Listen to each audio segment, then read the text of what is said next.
guys, it's Christine and this is our family budget. So tanong ko sa inyo ngayon, saan naabot ang 10 piso mo? Makakakain ka ba ng 10 piso mo? Sasabihin mong hindi, well, sasabihin ko sa inyo makakakain ka ng masarap. Eto na siya guys.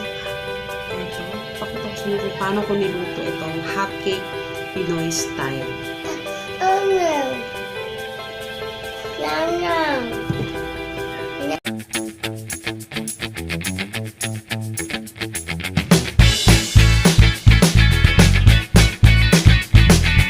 So, ating ingredients guys is actually 4 lang.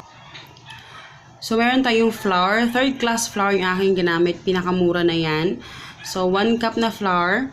And then, meron tayong food coloring. Yellow yung aking pinili. And then, calumet, baking powder, at saka 1 cup of water na ginamitan ko na siya. I know, 3/4 cup of water. So, yan lang yung ingredients, guys. At ito naman, guys, is actually optional lang to. Depende na sa inyo kung ano yung gusto nyo ipang-toppings. Pang-toppings lang to. Margarine at saka parang sprinkle lang na sugar. So, una, guys, ito, mineasure ko na yung 1 cup na flour. At ito naman yung 1 cup na water. So, ito naman, drops lang naman yung ating ilalagay ng, ang aking gagamitin is, food coloring na yellow.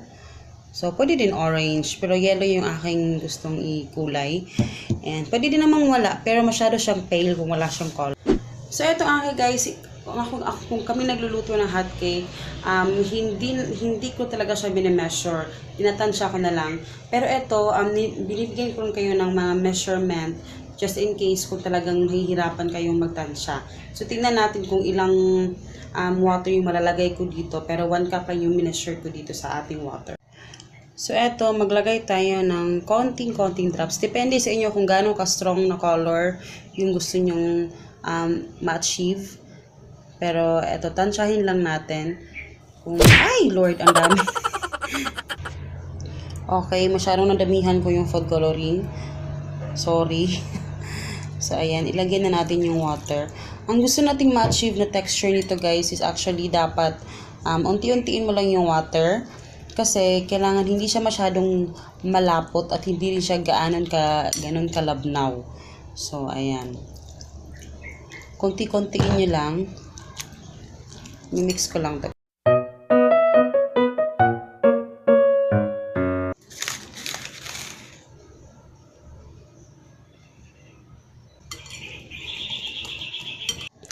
So, eto nating mixture, guys. Nakikita nyo kung gaano siya yung texture niya. Hindi siya ganun kalapot talaga. Pero malapot siya. Ayan.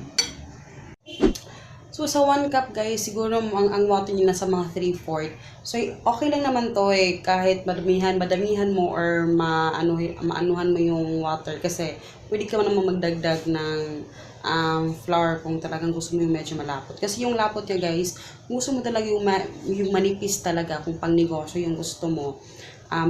Medyo malabnaw dapat yung texture niya. Pero kung syempre kung kayo na makakain or kung gusto mo medyo medyo thick siya, yun, depende sa texture na gusto mong ma-achieve. So, eto, nagpainit na ako ng kawali at ang ilalagay lang naman natin is oil lang naman. So, hindi siya, Pero, kung gusto mo naman yung butter, okay lang din. So, maglagay tayo ng konting oil. Ayan, konting-konti lang talaga.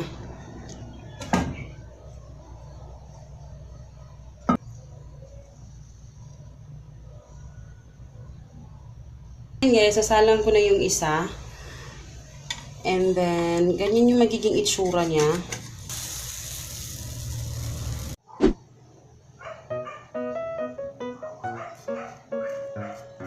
So, lagyan lang natin yan guys ng margarine.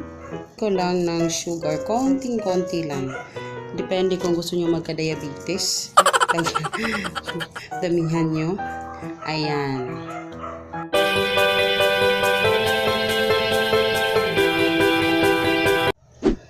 So, ayun lang guys. I hope you guys enjoy.